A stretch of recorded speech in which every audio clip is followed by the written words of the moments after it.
So have you ever heard we make money with our hands? I've heard that. I'm going to disagree. We make money with our mind.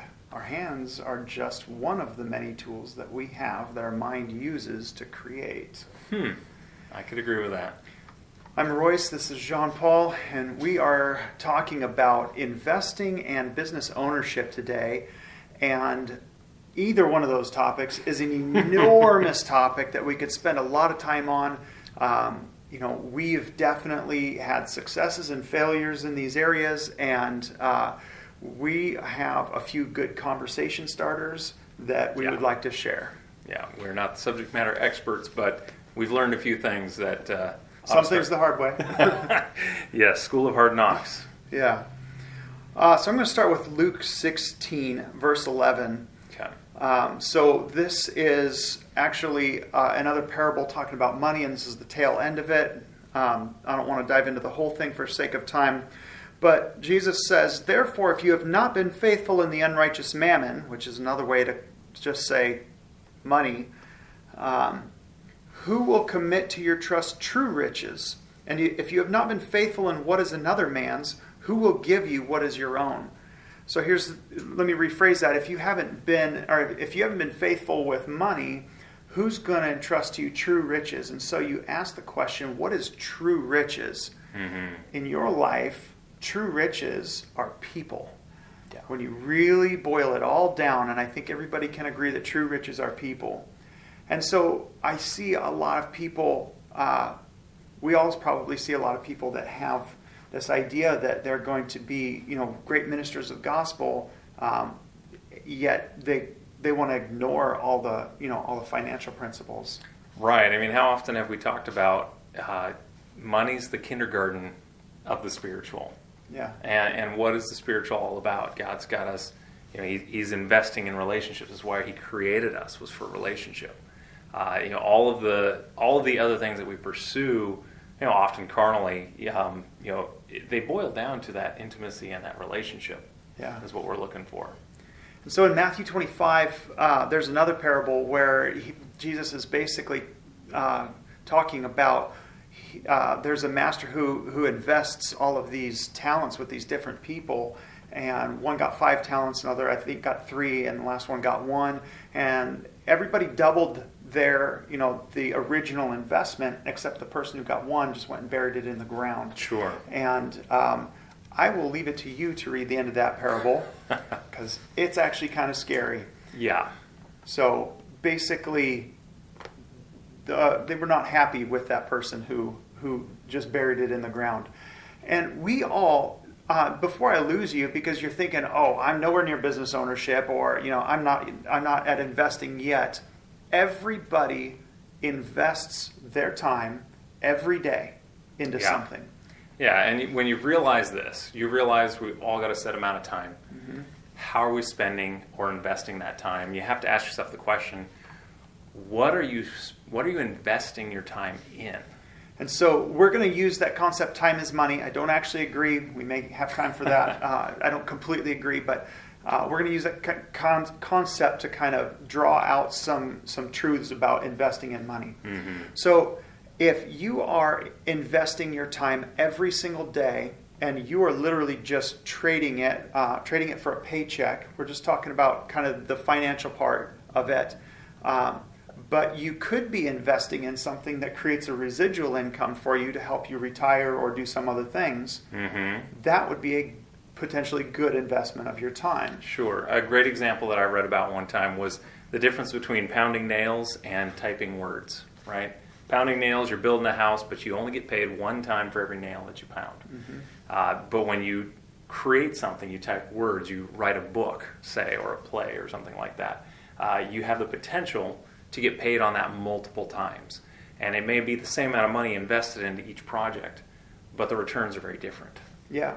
And so typically on a residual income like that, you may not see a huge investment, right? Or not a huge investment, a huge return right off the bat. But the point is I invested this time, and over the course of my life and potentially my children's lives or my grandchildren's lives, you planted something that's going to continue to pay dividends, depending on what it is, obviously. Yeah, we've talked about sowing and reaping a fair amount in the past, and you mentioned sowing and or reaping rewards on an investment into the future in your children's or your grandchildren's lives. It just strikes me as kind of almost the ultimate example of sowing and reaping. When you're planting not just for today, but into the future, even beyond your own future. So when we're talking about business ownership, let's just keep that concept in our head about where the goal would be to trade our time for residual income instead of for direct trade. Mm-hmm. So I'm going to ask the question, and I know you know the answer because we've had this conversation many times. Right. What is the difference between owning your own business and owning your own job? Yeah. A great thing to think about. And it might take a little bit of racking your brain to really wrap your brain around this. But at the end of the day, if I've invested all my time into owning my own business, but really all I'm doing is I'm still trading my time directly for money, maybe it's a larger amount of money, I still technically own my own job. Yeah. And that may be a good place to start a business. I think most businesses are going to start with a lot of legwork and just a direct transfer there. Yeah. So in this, we're definitely not trying to teach people how to invest their time, how to invest their money. These are just really good conversation starters to kind of guide your thoughts and your thought process in different ways that you can do this. Yeah, I would throw in there, the thing that really helped me understand that idea, the difference between owning a job and owning a business, was when you stop working, do you stop earning at that point? Right. So we used a scenario last week, I think, talking to some other people about this. I'm going to use the same exact one. Mm-hmm. So we're in Cedar-Woolley, probably one of the lumberjack capitals of the world. Right. So I'm just going to use this. Pretend there are two men, and they both decide to split firewood for a business. One person splits firewood. He does it okay speed, but this other guy, he can do it 3 times as fast as the first person that's doing it. They both start their business, so right off the bat, this guy's making 3 times as much money, and he's pretty happy.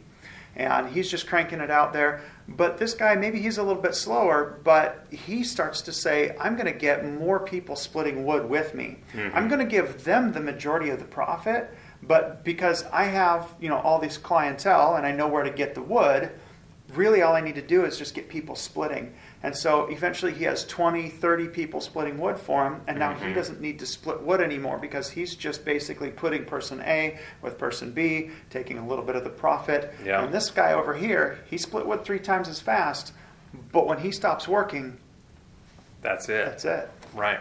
It's there's a famous quote, don't even remember who said it, one of the greats, probably in a book you should read. But he said that this quote says, I'd rather have 1% of 100 people's output than 100% of my own. So interesting concept there. Somebody can hear that and they can say, I don't want to make my riches off the backs of a bunch of poor people that are working for me. Mm-hmm. That, I think, is a broken concept. Let's look at it differently. Let's look at that same guy who said, hey, I can give you a job to split wood, and I'm going to give you the majority of the profit. Mm-hmm. I'm just going to take this small percentage. It's you just created an economy there. You just created jobs. That person created 20 to 30 jobs that weren't there before. Right. There's value appearing that wasn't there before. And here's the fun part about that is now those people are going to go spend their money and create more jobs. Mm-hmm. So there's a statistic from, I want to say, early 2000s. I don't know if it's still accurate, but I can imagine the concept is the same. For every one economy job, it creates 4 service jobs. Mm-hmm. So if you can create one job that's basically bringing money into an economy or in an area, you're actually creating 5. Right. So yeah, get rid of that mindset that you don't want to make money off the backs of the poor workers. Right. No, it's definitely, it's... Treat them well. Yeah. Do that. Rabbi Lapin, in his book, what is it? It's never mind, can't remember the name of the book, but I heard Rabbi Daniel Lapin talk about how, do you view money like candles or like cake? All right. And so the idea is, if you've got a cake, you have a finite number of pieces that can be cut into. right? And if we have more people, then everybody gets a smaller piece of cake. Or if I take your cake, or if I take half the cake, then there's less cake available for everybody else. Versus viewing money as candles, if we've all got a candle and we light one another's candles, we don't lose anything. We actually are generating now more light. And so that's, I think, what you're talking about when you're talking about that broken mindset of, there are ways that we can think. There are mindsets and beliefs that can be limiting and unproductive. But then there are other ways to think about it. And that's what a lot of this is about, is we're trying to inspire conversations that help us to find more productive ways of thinking about these things. And so we're also hopefully inspiring some action here, because most people have dreams of doing something really neat. And so this concept of saying, all right, right now I have to trade my time directly for money because I haven't built up any sort of residual income using my time. I haven't been writing books. I haven't been doing, whatever it is. So we're starting to understand this concept that I'm trading 40 hours a week right now, but I'm going to put a few hours more a week into something that's going to create residual income. I do want to throw out some cautions, though. These are my personal opinions. I don't know how many I have, so I shouldn't probably number them. But one of the big ones on my mind is don't start a business when you're broke. I've done that, and you end up making different decisions than you probably should. You end up making a lot of kind of poor, broken decisions, and you end up spending a lot more time on things than you actually have. Yeah. So I think family is highly important. So if you've got a family, be spending time on that. Yeah. Can I throw one out there? Go for it. I was just thinking about how there's no easy street. There's no get-rich-quick scheme that's going to work. That's the second one I was going to go for. Yep, absolutely. I have owned a number of businesses, and not all of them were dismal failures, but most of them did not turn into something that I chose to continue, because a lot of times it was because I had this idea that, I'm going to get into this. Yeah. Maybe it was I thought it was going to get me rich quick, or maybe I bought the idea that somebody else sold me that it was going to get me rich quick. Yeah. And you find out it almost doesn't matter what you do. Yeah. You got to put the same amount of time, focus, and energy into any of it. And that's just simple economics. As long as there are things that are higher valued than others, but it still takes a lot of work. If there was some weird little thing out there that you didn't have to do hardly anything and you just got rich, economically that would balance out and it would dissipate pretty quickly. So you just put the time in. It makes me think of that old saying, work smarter, not harder. Yeah. It's that whole making money with your mind, not necessarily with your hands. Yeah, really quickly on that, kind of a little bit sidetracked, but that concept of making money with your mind is actually one of those really difficult jumps for people as they go from just a regular carpenter or laborer on a job site to a foreman. And now all of a sudden, when I say, hey, this area must be kept clean and organized and this is what I want, their first reaction is to start to physically move all these different things. And then they realize really quickly, wow, there are 200 subs on site, 200 bodies all generating chaos and mess. There's no way I can physically go around and do that. So now you realize you are making money with your words. That is your job. And so you're leading, and you're corralling people, and you're inspiring them, and business is similar. So yeah, it's a fun transition. Yeah. So we're understanding this concept of taking a part of our time and starting to create some sort of residual income. So now all of a sudden it makes sense to do the same thing with our money, and that's why we grouped this together. Yeah. So investing money, another one of those fun little sayings, on the here's how to be careful.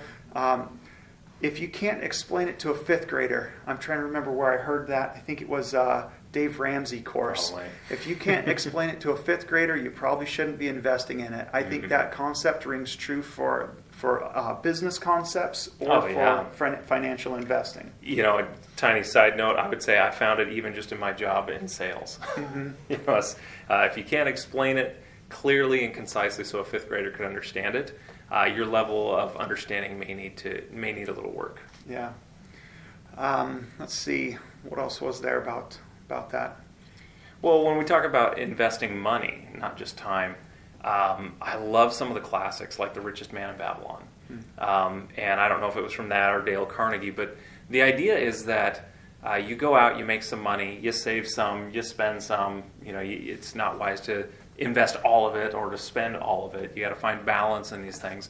But I heard this analogy somewhere of sending each dollar out like a little soldier or worker.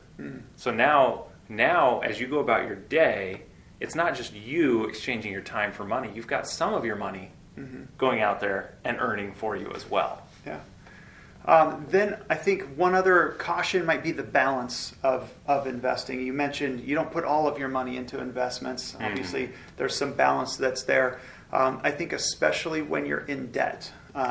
Yes. So imagine that you get a windfall and you have this option of paying off your house or putting your money into some sort of an investment. Well, maybe your house was at 4% or something like that, and this investment's at 7%. And mathematically, it makes so much more sense to put it into the 7%. But I would like to propose that we don't make decisions on a day-to-day basis mathematically. Human nature doesn't work mathematically. No. So, I mean, a lot of the same concepts that you might hear in the Dave Ramsey class about getting out of debt is like, we don't follow the mathematical principles as much as we do the what he calls the debt snowball. Start with this small debt, knock it out, then get to take all that, put it into this and put it into that. Okay, so we may be getting rid of debt, but is it still wise to put some toward investing? I would say, especially if you're trying to retire, different things like that. So balance, good conversation starters. We are not here to tell you how to invest. That is not our job. We're a part of this conversation too. This is not an area we have conquered by any means. So hopefully you guys got something out of that. I mean, we got so much more. I know we probably both have half a dozen thoughts on our minds right now. There are so many books out there. In this day and age, so many videos, so many different routes you could go. Hopefully some of these were basic enough to meet you where you're at. Find the one that spoke to you and, dive into it. And, like I said, the money, from the way Jesus talks about it, seems to be the kindergarten of the spiritual, right? And I know for myself, I know for Royce, we want to do well with kindergarten so we can be trusted with true riches. Well, there's the best application of all of this. I mean, we're talking about investing, and then we go back to that scripture where it says, if you can't understand, or if you can't be faithful with money, how can you be faithful with true riches? And then it says, if you can't be faithful with your own thing, how can anybody else want to give you theirs? Look at God standing up there saying, these are my kids that I want to trust you with. And when you understand that, your time in any sort of ministry is an investment, and you're changing a life, and then the 2 of you are going to go change more lives, and then the 4 of you are going to go change more lives, and the 8 of you are going to. I mean, that sounds like investing to me. Yeah, I got to say, I've read that scripture so many times, but our recent conversation about it, really, the gravity of it hit me.